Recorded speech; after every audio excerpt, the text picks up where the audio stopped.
और बड़ी खबर सामने आ रही है, आज भी ईडी के सामने नहीं पेश होंगे केजरीवाल। तो दिल्ली के मुख्यमंत्री अरविंद केजरीवाल आज भी ईडी के सामने पेश नहीं होंगे। आपने ईडी के समन को गैर कानूनी बताया, कोर्ट के फैसले का इंतजार करे ईडी। आपकी ओर से बयान सामने आए हैं, उन्होंने कहा है कि कोर्ट के फैसले का इंतजार करे ईडी और समन भेजने के बजाय इंतजार करे ईडी। तो ये बड़ी जानकारी सामने आ रही है, आज भी अरविंद केजरीवाल ईडी के सामने पेश नहीं होंगे और एक बार फिर से समन को उन्होंने गैर कानूनी बताया है। इसके साथ ही उन्होंने कहा कि कोर्ट के फैसले का इंतजार ईडी को करना चाहिए और समन भेजने के बजाय इंतजार करे।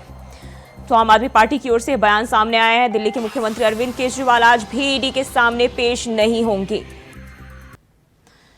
तो ये बड़ी जानकारी सामने आ रही है, जब आम आदमी पार्टी की ओर से ईडी द्वारा भेजे गए समन को लेकर कहा गया है कि समन भेजने के बजाय ईडी अभी इंतजार करे, कोर्ट के फैसले का इंतजार करे। तो एक बार फिर से दिल्ली के मुख्यमंत्री अरविंद केजरीवाल ईडी के सामने आज पेश नहीं होंगे और पिछले कई बार से जो ईडी की ओर से उन्हें लगातार समन भेजा जा रहा है, लेकिन वो पेश नहीं हो रहे हैं और फिर से उन्होंने इसे गैर कानूनी बताया है। और इसी खबर पर ज्यादा जानकारी के साथ दिल्ली से अजय चौहान हमारे साथ जुड़ गया। अजय, आज भी जो है समन भेजे जाने के बाद जो है खबर सामने आ रही कि अरविंद केजरीवाल ईडी के सामने पेश नहीं होंगे। जो है देखिए, हमारे पार्टी के पास लगातार कहीं न कहीं जो बार बार सम्मन भेजा जा रहा है उसका एक गैर कानूनी सम्मन बताया जाता है और एजेंडा बीजेपी का बताया जाता है, क्योंकि बीजेपी की सारे पर ईडी सम्मन भेजती है और ये कोई जो सम्मन भेज जाता है गैर कानूनी बताया जाएगा। कोर्ट की बात कर रहे हैं कि कोर्ट के अंदर गए, क्योंकि 17 तारीख को केजरीवाल पेश हुए थे, क्योंकि कोर्ट ने आदेश कहा था कि लगातार अरविंद केजरीवाल को पेश होना है, लेकिन उन्होंने बजट को लेकर के कोर्ट में पेश नहीं हुए और 16 मार्च को उन्होंने डेट दिया। तो उसी को लेकर के अरविंद केजरीवाल ने कहा था अभी ईडी इंतजार करे, कोर्ट का इंतजार करे, कोर्ट का फैसला जो आएगा उसके बाद होगा।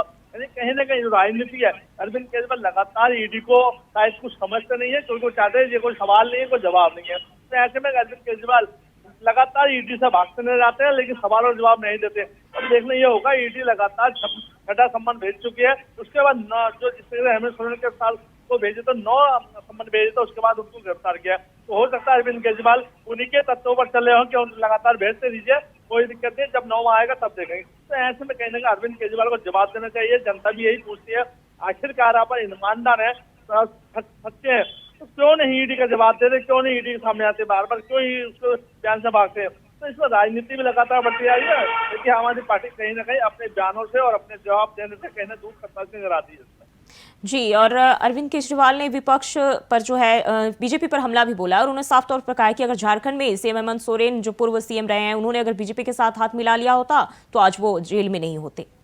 अच्छा, आम आदमी पार्टी का यही सवाल है कि अगर बीजेपी की तरफ कुछ जाता है तब वो दूध का धोला हो जाता है, लेकिन जो सच्चाई है, जो ईडी है, चाहे पुलिस है या कोई भी संस्था, अगर कुछ सम्मन भेजता है या कोर्ट से नोटिस आता है तो उसका जवाब देना चाहिए, उसका जवाब सामने जाना चाहिए। लेकिन अरविंद केजरीवाल ने लगातार कहीं ना कहीं या तो केंद्र सरकार को घेरते नजर आते हैं, क्योंकि पुलिस उनके अधीन है, उनको जो चाहे वैसा कर सकते हैं। तो ईडी इशारे पर काम करती है।